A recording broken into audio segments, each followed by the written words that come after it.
denizentv.com, where you are.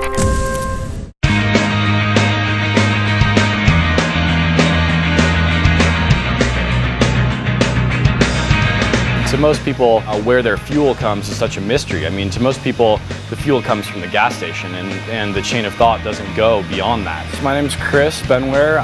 You're in Klamath Falls, Oregon, in the green fields of Oregon, Rogue BioFuels biodiesel plant. Well, the idea started when I learned about people making biodiesel from used fryer oil. To learn that you could make a high quality fuel in your backyard in a relatively inexpensive way was just extremely intriguing.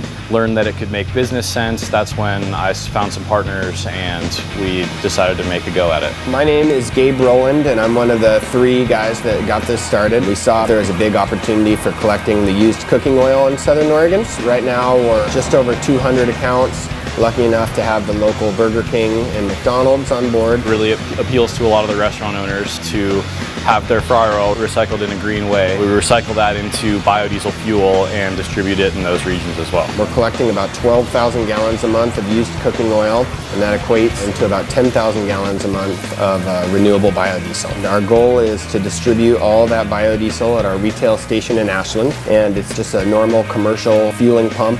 You can come here 24 hours a day and just swipe your credit card or debit card and fill up on biodiesel. We opened up at $3.25 a gallon, which is considerably more than petroleum diesel right now, about 50 cents a gallon.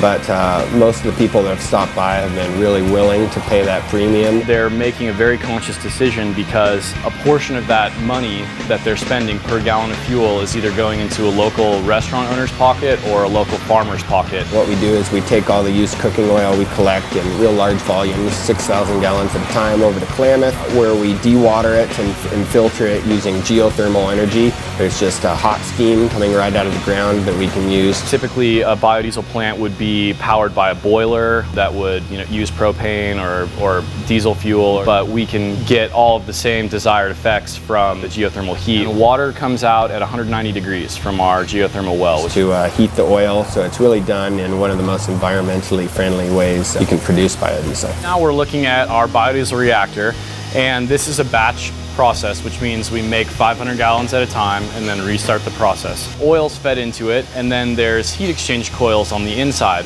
So hot water is circulated through those coils, and then it heats the oil up to 140 degrees. Once the oil's at temperature, there's a big paddle mixer inside there, similar to a propeller on a boat. It's turbulated with the propellers, and it's also cycled via pump from the bottom back into the top. Once the oil's at temperature, that's when you mix in your methanol and your lye, and the reaction actually takes place. Once the biodiesel reaction is complete, we pump the biodiesel into this tank. The geothermal heated water mist in from the top and settles through the biodiesel to the bottom of the tank, and on its way down it collects any impurities and then drained out. So after the water wash, you have extremely clean biodiesel, and then once it's run through a filter, it's ready to use. Before you use it, you have to make sure that it passes an ASTM specification so you can sell it legally as on-road use fuel. It's important, of course, for the customers because we want to sell a very high quality product and make sure nobody has any trouble with our fuel. It's strictly enforced as well. The best thing about it, especially when it's made with waste vegetable oil, is that it's an energy positive fuel.